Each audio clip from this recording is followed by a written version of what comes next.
Hello students, welcome to your own YouTube channel Maths with Geet sir. Direct and inverse proportion exercise 11.1 से question number 6 है. In a model of a ship, the mast is 9 centimeter high, while the mast of the actual ship is 12 meter high. If the length of the ship is 28 meter, how long is the model ship? Question में हमसे कह रहा है कि एक ship है और उसका जो मॉडल बनाया गया है उसमें मास्ट की लेंथ 9 सेंटीमीटर हाई है. मास्ट इन्हें कहते हैं, ये जो समंदर के अंदर बड़े बड़े बोट चलते हैं, जहाज चलते हैं, इनमें ये जो पर्दा लगा होता है, ये दिखाई दे रहा है आपको, देखा होगा कभी आपने, इन्हें हम मास्ट कहते हैं. तो जो शिप का मॉडल बनाया गया है उसमें इसकी लेंथ 9 सेंटीमीटर है, जबकि जो एक्चुअल शिप है उसमें इस मास्ट की लेंथ है 12 मीटर. अब हमसे पूछा ये जा रहा है कि if the length of the ship 28 metre, तो जो एक्चुअल शिप है वो 28 मीटर लॉन्ग है, तो how long is the model ship. हमें शिप की जो मॉडल है उसकी लेंथ फाइंड करनी है. चलिए शुरू करते हैं. सबसे पहले तो ये it is a direct proportional, ये लिख देंगे आप. तो ये डायरेक्ट प्रोपोर्शन में है. मॉडल शिप और एक्चुअल शिप के बीच में जो रेशो है, ये इसका मास्ट की लेंथ है मॉडल शिप के, और ये एक्चुअल शिप के मास्ट की लेंथ है. इसी रेशो में एक्चुअल शिप की लेंथ भी बढ़ेगी या कम होगी. दोनों के बीच में रेशो जो होगा वो सेम होगा. तो आप ऐसा टेबल बना लें. Length of mast model ship 9 centimetre given है, length of mast actual ship 12 metre given है. तो ये लेंथ ऑफ मास्ट है, ये थोड़ा मैं आपको अलग से डिफाइन कर दूं. ये लेंथ ऑफ मास्ट है और हमें फाइंड करना है मॉडल शिप की लेंथ. ये एक्चुअल शिप की लेंथ दी है, ठीक है. इसके अकॉर्डिंग हमें मॉडल शिप की लेंथ फाइंड करनी है.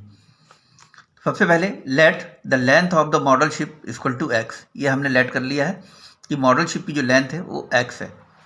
अब इसका हम इक्वेशन बना लेंगे. 9/12, इसको पहले हम ऐसे फ्रैक्शन ले लेंगे, equal to x/28. Cross multiply कर देंगे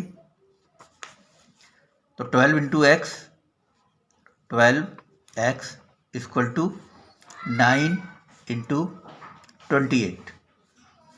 अब x की वैल्यू हमें फाइंड करनी है, तो x इक्वल टू 9 इंटू 28, और ये 12 मल्टीप्लाई में है तो यहाँ आके ये डिवाइड में हो जाएगा. अब इसे हम कट करते हैं. 4 3 12, 4 7 28, 3 से कट होगा, 3 1 3, 3 3 9. अब ऊपर बचा 3 इंटू 7, नीचे कुछ भी नहीं बचा, तो 3 इंटू 7 21, और ये होगा मीटर में क्योंकि एक्चुअल शिप की लेंथ है. Length of actual ship, actual ship की लेंथ आ गई 21 मीटर. क्वेश्चन नंबर 7 है. Suppose 2 kg of sugar contains 9 into 10 raised to the power 6 crystals. How many sugar crystals are there in. Part 1 में पूछ रहा है 5 kg of sugar and part 2 में 1.2 kg of sugar. Question कह रहा है कि अगर 2 kg शुगर है, 2 किलो शक्कर में जो शक्कर के दाने होते हैं, छोटे छोटे क्रिस्टल्स, उन तो वो नंबर ऑफ क्रिस्टल्स है 9 into 10 raised to the power 6. मतलब ये इतने नंबर्स में अगर हमें उनको काउंट करें तो ये निकल के आएगा.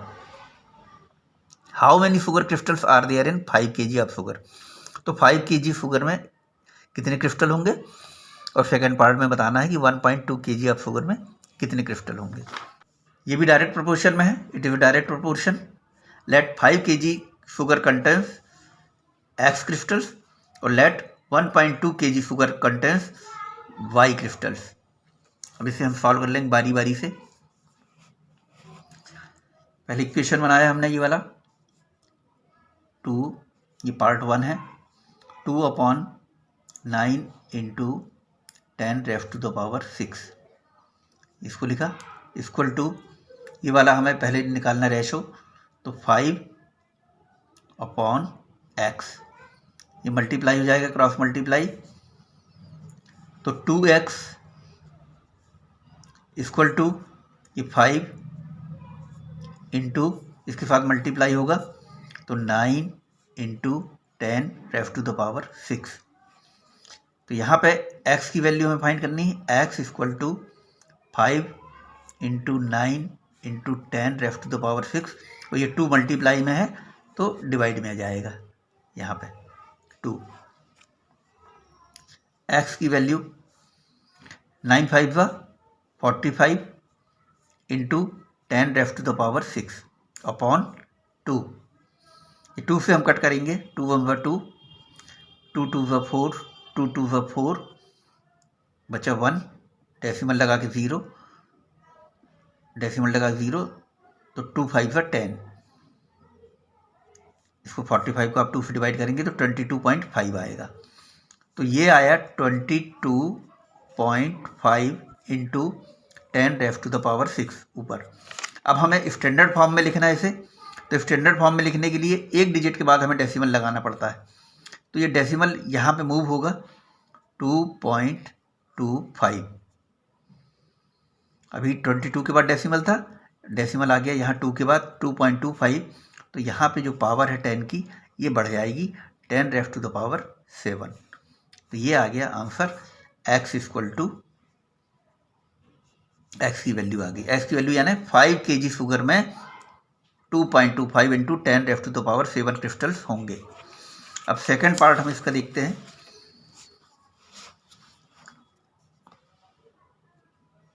सेकंड पार्ट में 1.2 अपॉन y, ये वाला लेंगे हम, इनटू, और जो मैन हमको दिया given 2 kg upon 9 into 10 raise to the power 6। इन्हें आगे पीछे लिखने से कुछ नहीं होता, सेम ही रहेगा क्योंकि हमें क्रॉस मल्टीप्लिकेशन करना है। ये 2y के साथ मल्टीप्लाई होगा, 2y equal to 1.2 into 9 into 10 raise to the power 6, यहाँ मल्टीप्लाई हुआ, ये यहाँ मल्टीप्लाई हुआ। अब y की वैल्यू हम निकालेंगे, y equal to 1.2 into 9 into 10 raise to the power 6, और ये 2 मल्टीप्लाई में है तो यहाँ डिवाइड में आ गया 2। ये 2 से कट करेंगे हम, 2 1 वा 2, और ये 1.2 है, इसे कट करेंगे 2 6 वा 12, तो एक डिजिट के पहले डेसिमल है तो ये हो जाएगा 0.6। अब ये ऊपर बचा 0.6 into 9 into 10 raise to the power 6, 9 को मल्टीप्लाई करेंगे 6 साथ, तो 9 6 वा 54, तो एक डिजिट के पहले डेसिमल है तो 5.4 इनको मल्टीप्लाई किया into 10 raise to the power 6। ये अब स्टैंडर्ड फॉर्म में ऑलरेडी है, ये हमें स्टैंडर्ड फॉर्म में से बनाने की ज़रूरत नहीं है। तो ये आ गई y की value, y equal to 5.4 into 10 raise to the power 6। इतने क्रिस्टल होंगे 1.2 kg में। वीडियो पसंद आया तो लाइक करें, चैनल को सब्सक्राइब करें, और 8th क्लास की पूरी मैथ्स पढ़ने के लिए हमारे साथ बने रहें। और हाँ, अपने दोस्तों में ज़रूर शेयर करें। Thank you.